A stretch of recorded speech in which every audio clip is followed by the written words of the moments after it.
Good evening students. आप लोग कैसे हैं? अच्छे होंगे आशा है। और आप लोगों की पढ़ाई अच्छी तरीके से चल रही होगी।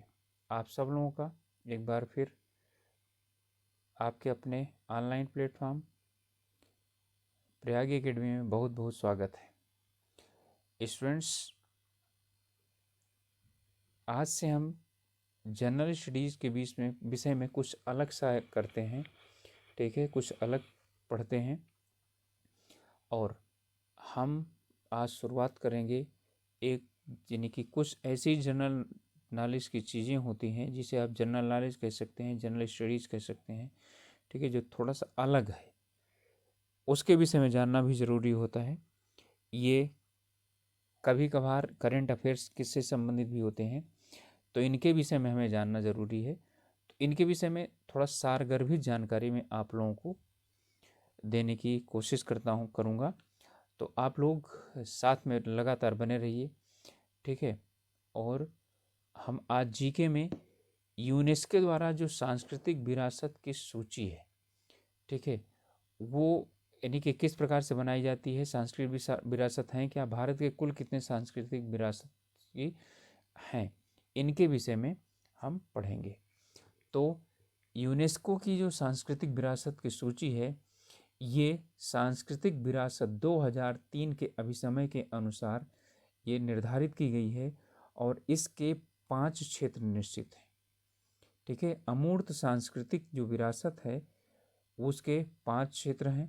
पहला है भाषा साहित्य, मौखिक परंपराएं और अभिव्यक्ति। देखिए, अमूर्त की बात हो रही, अमूर्त का मतलब जिसे हम देख ना सकें। फिर है प्रदर्शन कला। इसके बाद तीसरा है सामाजिक प्रथाएं और अनुष्ठान और उत्सव जैसे कुंभ का मेला। प्राकृतिक ब्रह्मांड के विषय में ज्ञान तथा अभ्यास।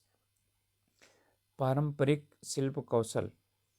तो ये आते हैं 5, इसमें वर्गीय 5 क्षेत्र हैं।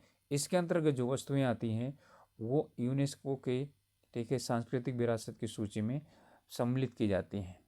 इनका आपको परिभाषित कर देता हूँ कि जो अमूर्त संस्कृति, ठीक है, किसी समुदाय या राष्ट्र की वह निधि होती है जो सदियों से उस समुदाय या राष्ट्र के अवचेतन को अभिभूत करते हुए एक निरंतर समृद्ध होती रहती है। यह समय के साथ अपनी समकालीन पीढ़ियों की विशेषताओं को आत्मसात करते हुए वर्तमान पीढ़ी के लिए एक विरासत का रूप उपलब्ध करा देती है। ठीक है, तो ये होती है अमूर्त संस्कृति। तो संस्कृति सीखा हुआ क्या है? सीखा हुआ जो हमारा ज्ञान होता है वही संस्कृति होती है।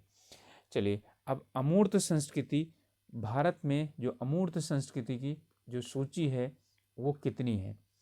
तो इसमें कुल मिलाकर के अमूर्त संस्कृति की संख्या 14 है। ठीक है, अमूर्त संस्कृति की जो संख्या है वो 14 है, यानी कि 14 है। इन्हें हम पढ़ते हैं। भारत में अमूर्त संस्कृतियों की संख्या 14 है।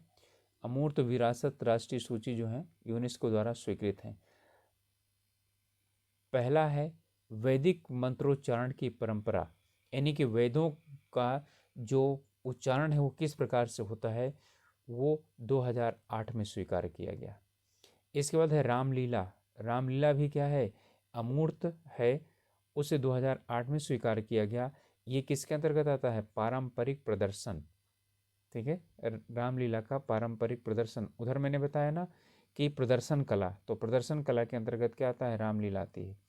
फिर है कुट्टियम संस्कृति थिएटर, ये 2008 में ये सम्मिलित किए गए। इसके बाद है रम्मन। रम्मन जो है, याद रखिएगा, रम्मन गढ़वाल हिमालय के धार्मिक और अनुष्ठांगिक रंगमंच। ठीक है, ये भी कितना है? 2008 में इसे स्वीकार किया गया है। तो रम्मन उत्तराखंड से संबंधित है। फिर है मुडियेट्टू, केरल का थिएटर और नृत्य नाटक। अब अभी तक 4 जो शुरुआत के थे वो 2008 में सम्मिलित किए गए। उसके बाद ये केरल का थिएटर एवं नृत्य नाटक जिसका नाम है मोहिनीअट्टम 2010 में। ठीक है, कालबेलिया नृत्य जानते हैं आप लोग कहाँ का है, ठीक है, राजस्थान। तो कालबेलिया और राजस्थान के दूसरे नृत्य वो 2010 में सम्मिलित किए गए हैं। छाऊ नृत्य भी, ठीक है, 2010 में सम्मिलित किया गया। लद्दाख का बौद्ध मंत्रोच्चारण, अब मंत्रोच्चारण ये 2 हो गए 2010 का, ठीक है।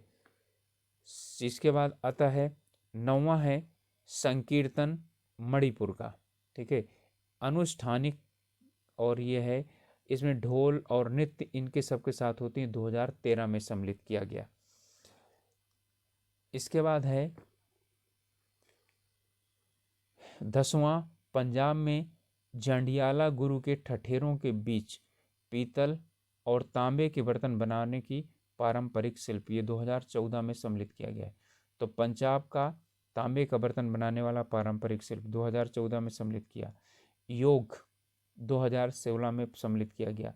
नवरोज फारसी त्यौहार है, ठीक है, ये 2016 को स्वीकार किया गया। फिर कुंभ मेला 2017 में स्वीकार किया गया। और दुर्गा पूजा, ये कलकत्ता की दुर्गा पूजा है और 2021 में ये स्वीकार की गई है। स्टूडेंट, इसके बाद आता है मूर्त विरासत। मूर्त विरासत का मतलब जिसे हम देख सकते हैं, ठीक है, जैसे लाल किला हो गया, इस तरह ताजमहल हो गया, इस तरह की चीज़ें जो हैं वो मूर्त विरासत के अंतर्गत आती हैं, ठीक है। तो मूर्त विरासतों की कुल संख्या 40 है, पहले 38 थी, ठीक है, अब 2 और सम्मिलित कर लिए गए हैं, इनकी संख्या 40 हो गई। तो इनमें जो है सांस्कृतिक, प्राकृतिक और मिश्रित, ठीक है। तो सांस्कृतिक विरासत अथवा प्राकृतिक विरासत, सांस्कृतिक विरासत का मतलब क्या हुआ कि जो संस्कृति से मिलता है, ठीक है, और प्राकृतिक का मतलब जो प्रकृति में होता है, प्रकृति के रूप से नेचुरल होता है, और उसके साथ मिश्रित, मिश्रित का मतलब होता है, ठीक है, जिसमें इन दोनों के गुण पाए जाते हैं। तो सांस्कृतिक विरासत कुल 32 है, प्राकृतिक विरासत कुल 7 है, मिश्रित विरासत 1 है, कुल हो गए 40, ठीक है। चलिए अब पढ़ते हैं कि आखिरकार कौन कौन है। तो पहले ताजमहल, खजुराहो, हम्पी कर्नाटक, अजंता महाराष्ट्र चौथा है। फिर है एलोरा महाराष्ट्र, एलोरा की गुफाएं, ये सब क्या किसके अंतर्गत आती हैं, ठीक है, सांस्कृतिक के अंतर्गत आती हैं। फिर इस बाद बोध गया, जानते हैं बिहार में है। सूर्य का मंदिर कोणार्क उड़ीसा में है। लाल किला दिल्ली का है। सांची का स्तूप मध्य प्रदेश है। चोल मंदिर तमिलनाडु के हैं। 10 हो गए। चलिए अब है हुमायूं का मकबरा, कहाँ पर है, दिल्ली में। जंतर मंतर जयपुर का। इसके बाद है आगरा का किला, फतेहपुर सीकरी, ये दोनों क्या हैं, आगरे के आसपास में है। आगरा किला तो हो गया, फतेहपुर सीकरी उसी के पास है, नज़दीक। फिर है रानी की बाव, ये पाटन गुजरात में है। बाव का मतलब जैसे कुआं होता है। फिर है इसके बाद कर्नाटक के पट्टकल स्मारक, ठीक है, पट्टकल के स्मारक कर्नाटक के, इन्हें भी सांस्कृतिक विरासत माना गया है। एलिफेंटा की गुफाएं महाराष्ट्र। नालंदा महाविहार, ठीक है, बिहार। छत्रपति शिवाजी टर्मिनल महाराष्ट्र, ये छत्रपति शिवाजी टर्मिनल जो है ये क्या है मालूम है आप लोगों को, रेलवे स्टेशन है, ठीक है। तो इसके बाद 20वां है महाबलीपुरम, तमिलनाडु के जो मंदिर हैं वो आते हैं। तो 20 हो गए, अभी तो 20 और हमें पढ़ना। 21वां है कुतुब मीनार और उसके आसपास के जो स्मारक हैं वो। फिर है चंपानेर पावागढ़, ठीक है, पार्क गुजरात का। भारत का पर्वतीय रेल, भारत के पर्वतीय रेल जितने हैं पूर्वोत्तर में भी, शिमला वगैरह वाले, ये सब इसी के अंतर्गत आते हैं। राजस्थान के पहाड़ी किले, राजस्थान के जितने भी पहाड़ी किले हैं सब आ जाते हैं। गोवा के चर्च व रूपांतरण, ठीक है, गोवा के जितने चर्च हैं सब इसके अंतर्गत आ जाते हैं। भीमपेटका की गुफाएं मध्य प्रदेश, ठीक है। कैपिटल कॉम्प्लेक्स चंडीगढ़, चंडीगढ़ का कैपिटल कॉम्प्लेक्स ये इसमें आता है। अहमदाबाद का ऐतिहासिक शहर, अब अहमदाबाद जो शहर है उसे क्या किया गया है, उसे विरासत सूची में सम्मिलित किया गया है। फिर है मुंबई जो है ना ऑर्डिनोट विक्टोरियन, ठीक है, तो ये मुंबई का है, ऑडिटोरियम है। इसके बाद है जयपुर शहर, अहमदाबाद और जयपुर 2 शहर हो गए ना। फिर इसके बाद आता है धौलावीरा, ये गुजरात में है। अब इसे 2021 में सम्मिलित किया गया। जो 2 मैंने बताए कि 2 बाद में सम्मिलित किए, ये रामप्पा मंदिर 2021 में सम्मिलित किया गया, तेलंगाना में है, ठीक है। इसे ही काकतीय रुद्रेश्वर मंदिर भी नाम से जाना जाता है, ठीक है। ये वारंगल तेलंगाना में है। तो ये 38 थे, ठीक है। ये मूर्त धरोहर यानी जो देखे जा सकते हैं, और वो सांस्कृतिक धरोहर, मूर्त धरोहरों में भी सांस्कृतिक धरोहर, ठीक है। इसके बाद अब प्राकृतिक स्थल जो 7 हैं, great Himalayan national park Himachal Pradesh, Kaziranga अभयारण्य आसाम, केवलादेव नेशनल पार्क, ठीक है, कहाँ पर पाया जाता है कमेंट करके बताइए। केवलादेव नेशनल पार्क जो है कहाँ का है, इसे कमेंट में बताइए मुझको। केवलादेव पक्षी विहार भी नाम से जाना जाता है इसको। मानस सेंचुरी आसाम की, तो आसाम की क्या हो गई, 2 हो गई, काजीरंगा, मानस सेंचुरी। नंदा देवी फूलों की घाटी, ठीक है, नंदा देवी फूलों की घाटी उत्तराखंड। पश्चिमी घाट, जितने भी यानी पश्चिमी घाट का पूरा क्षेत्र। सुंदरबन नेशनल पार्क पश्चिम बंगाल। 7 ये हो गए, ठीक है। अब इसके बाद एक और है जो कि मिश्रित के अंतर्गत आता है, ठीक है, उसका नाम है, ये मिश्रित में है, खगडेंजगोजोंग नेशनल पार्क। ये कहाँ है, सिक्किम में है। खगचेंडजोंग नेशनल पार्क ये सिक्किम में है।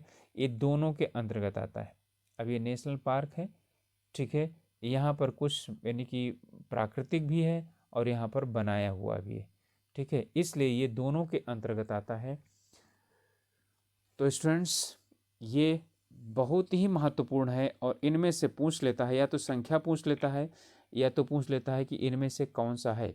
तो जो अभी 2 जोड़े गए हैं वो आप लोगों को आना चाहिए। कौन सा है, रामप्पा या काकतीय रुद्रेश्वर मंदिर वारंगल तेलंगाना वाला। धौलावीरा, जो धौलावीरा किससे संबंधित है, याद होगा आप लोगों ने इतिहास में पढ़ा होगा, सिंधु घाटी सभ्यता से संबंधित है। इसे 2-3 बार आप लोग देख लीजिए और अच्छी तरीके से इनको ध्यान में अपने बैठा लीजिए, बहुत ये महत्वपूर्ण है।